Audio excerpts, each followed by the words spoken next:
Eh bien, bonjour à tous et à toutes. Donc cette petite vidéo pour partager avec vous ma pratique du numérique.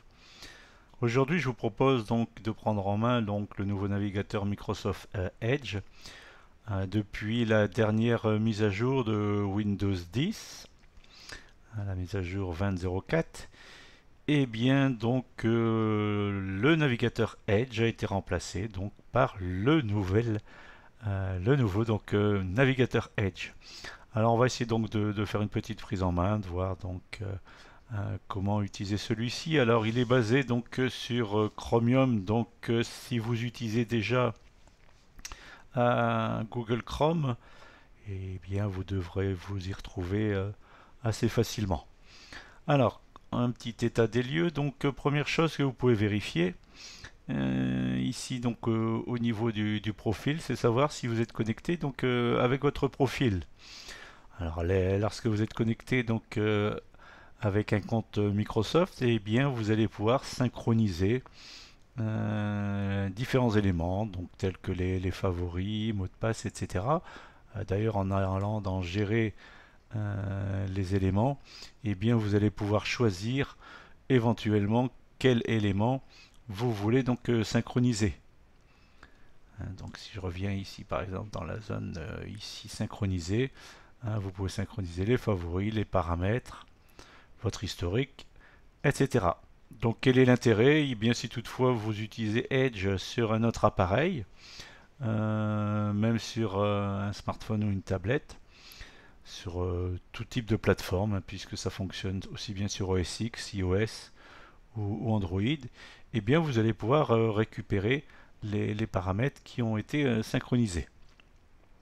Si toutefois, je reviens ici donc en haut à droite dans le profil, si toutefois vous ne voulez donc ne pas surfer avec ces paramètres de synchronisation, vous pouvez naviguer en tant qu'invité.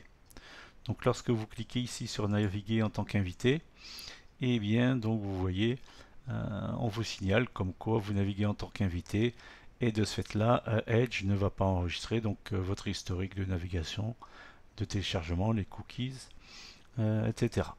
Donc c'est un choix à faire, hein, donc soit vous voulez synchroniser vos éléments ou pas. Pour ma part, j'aime bien donc naviguer avec la barre de favoris. C'est un choix. Donc cette barre de favoris, lorsque vous allez donc dans le menu là-haut, eh bien vous pouvez donc l'afficher en allant dans favoris. Et à ce moment-là, vous demandez d'afficher la barre des favoris, toujours. Et regardez, donc vous retrouvez donc cette barre ici en haut. Alors je vous avoue donc que moi pour ma part, je viens glisser les éléments et je peux les organiser éventuellement par dossier. Alors, pour cette petite prise en main, c'est ce que je vous propose de faire. Je vais créer donc un dossier sur cette barre de favoris que je vais intituler, donc ajouter un dossier ici. Je vais l'appeler photo. Alors, pourquoi photo? Eh bien, si toutefois j'envisage d'acheter un appareil photo, je vais essayer de regrouper donc certaines adresses afin donc de faire le choix pour l'acquisition d'un nouvel appareil photo. Donc j'ai préparé ici en haut, dans cet deuxième onglet, donc le site les numériques qui va me permettre donc de faire un choix pour mon appareil photo. Alors première suggestion, première proposition, donc le site me demande si je veux afficher les notifications. Donc les notifications, c'est toutefois si certaines nouveautés sont proposées par les numériques, et bien vous serez notifié en bas à droite de votre navigateur. Donc moi j'en suis pas intéressé, on est assez pollué comme ça, je vais donc bloquer cette proposition. Donc si toutefois je veux choisir un appareil photo compact, eh bien ce site me propose différents éléments qui va me permettre éventuellement de faire un choix. Imaginons donc je me dirige vers le Sony Cybershot RX100. Si je clique donc sur cet appareil, eh bien j'aurai donc les éléments qui vont s'afficher.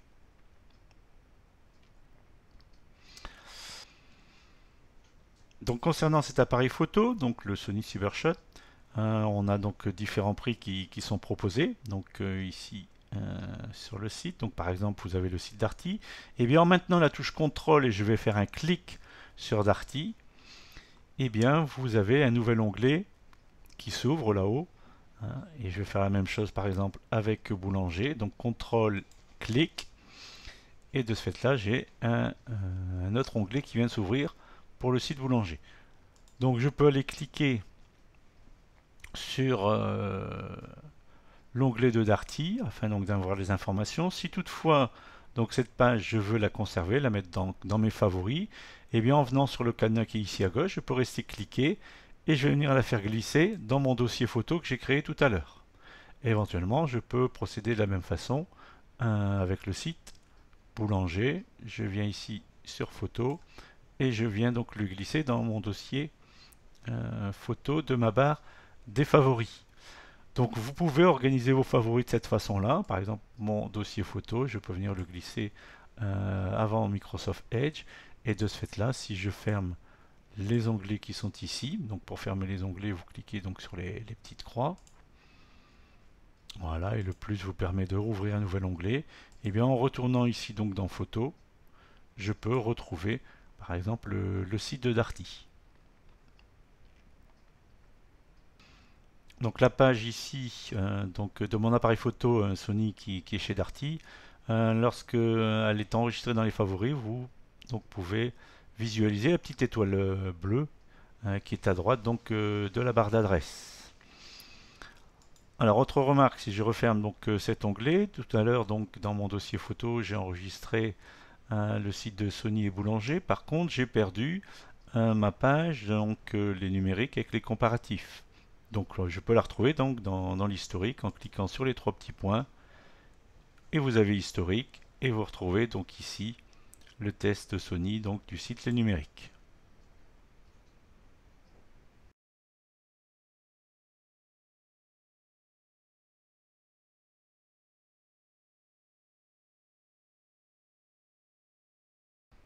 Alors ce que je vous évoquais précédemment, c'est lorsque vous utilisez déjà donc Google Chrome, vous allez vite vous familiariser donc avec le navigateur Microsoft Edge. Par exemple, on peut donc rajouter des extensions. Alors généralement, lorsque vous revenez donc dans le menu paramètres et plus, donc c'est ici où vous retrouvez donc tous les différents éléments, et notamment vous retrouvez donc les extensions. Alors si vous voulez rajouter une extension, et bien donc lorsque vous allez dans cette partie-là, vous pouvez rechercher l'extension que vous souhaitez ici, où vous souhaitez, donc ici dans la zone de recherche. Donc je vais demander donc de rechercher par exemple à des blocs plus, vous connaissez peut-être.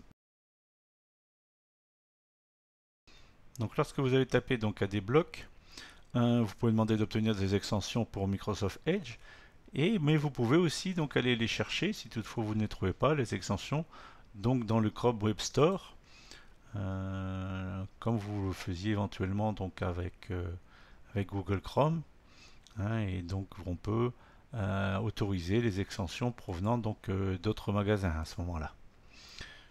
Donc de ce fait-là, je suis sur donc le store de Google Chrome. À ce moment-là, je vais demander de rechercher à des blocs donc plus.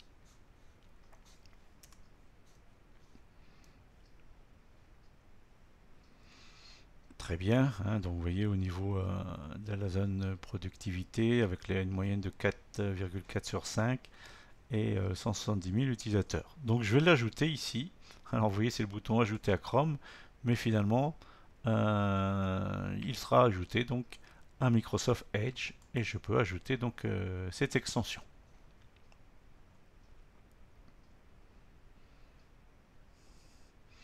L'extension vient d'être ajoutée. On voit le petit logo donc ABP, donc des blocs plus. Et donc on a l'information comme quoi l'installation a été réussie. Donc je vais pouvoir refermer donc tous mes onglets qui m'ont permis de rajouter cette extension qui est désormais présente ici avec le petit logo rouge ici en haut à droite. Je vais refermer donc ce deuxième onglet aussi. Comme tous les navigateurs, vous pouvez choisir pouvez choisir votre page de démarrage. Donc généralement la page de démarrage, vous pouvez la paramétrer en retournant encore une fois donc dans les paramètres, hein, le menu en haut à droite et les paramètres. Et donc au niveau d'ici au démarrage, vous pouvez choisir si à l'ouverture du navigateur, il doit ouvrir un nouvel onglet ou reprendre là où vous étiez arrêté ou ouvrir donc des pages spécifiques. Alors moi je vais choisir par exemple de reprendre là où j'étais arrêté. Autre remarque, vous avez aussi nouvel onglet, vous pouvez personnaliser le contenu lorsque vous choisissez nouvel onglet.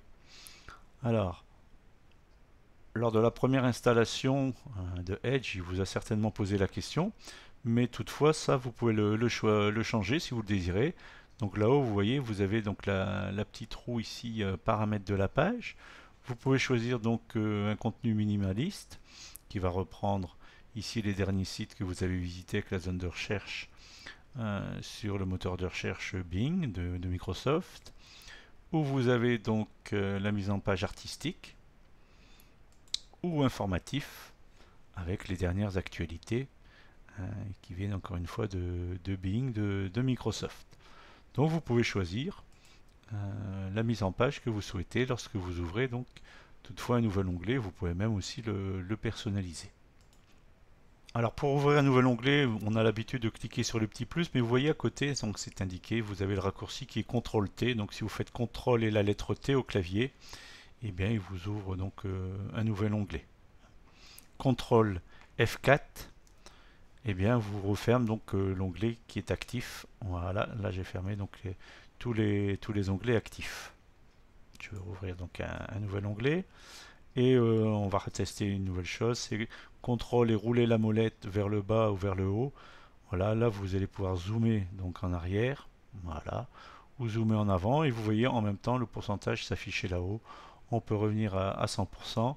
Un autre rappel, vous faites CTRL et le 0 qui est en haut à droite, et bien ça vous permet de revenir ici directement à l'affichage à 100%. Voilà pour cette première approche de Microsoft Edge. J'aurai certainement l'occasion de vous présenter donc d'autres éléments. Donc si cette vidéo vous a plu, n'hésitez pas donc à cliquer sur le petit pouce bleu et je vous dis à bientôt.